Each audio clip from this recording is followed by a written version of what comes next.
Today's question comes from Instagram, and someone asked, "Do you have to put yourself at stake in order to succeed?"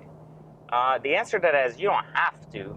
Certainly, I always talk about the benefits of putting yourself at stake in order to become very resourceful in situations where you really seem to lack resources. I think the human mind simply always likes to resort back to its comfort. And so, very, very often, when we're comfortable and we're not at stake, we tend not to push the boundaries or the limits of what we're capable of. Instead, we focus highly on just getting the job done rather than truly finding a solution to a problem. When we are put at stake, the problem becomes our inability to have resources, right? We have something to lose, so we're very uncomfortable. We're obviously out of resources, which is why we are at stake. And therefore, we teach ourselves almost instantly, like a survival instinct, to become resourceful and get ourselves out of that situation.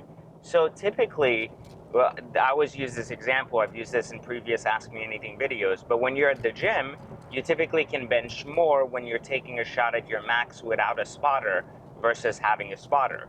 There's no real difference between the situation. You're not stronger before or after because there's somebody behind you.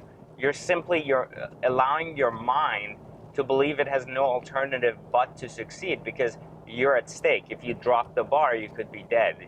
It's the same thing as hanging off a cliff and having that strength that you never had before to pull yourself back up, despite being tired. It's the adrenaline that goes through your body. It's your body reacting to this instinct of survival, rather than just saying, "Well, I can do this and be comfortable and then go home," like when you're in a normal routine at the gym. So, putting yourself at stake definitely has benefits, especially if you're able to control putting yourself in the mental state of being at stake, even though you're not physically harming yourself or physically putting yourself in harm's way or going backwards in order to kind of grow forward. So it's very, very important that if you do put yourself at stake, you understand that it's nothing more than a state of mind.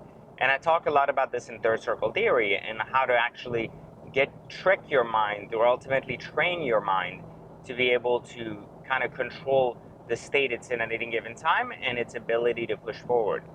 So just remember, you don't have to be at stake, but if you are, typically your mind will find a way to push harder and faster.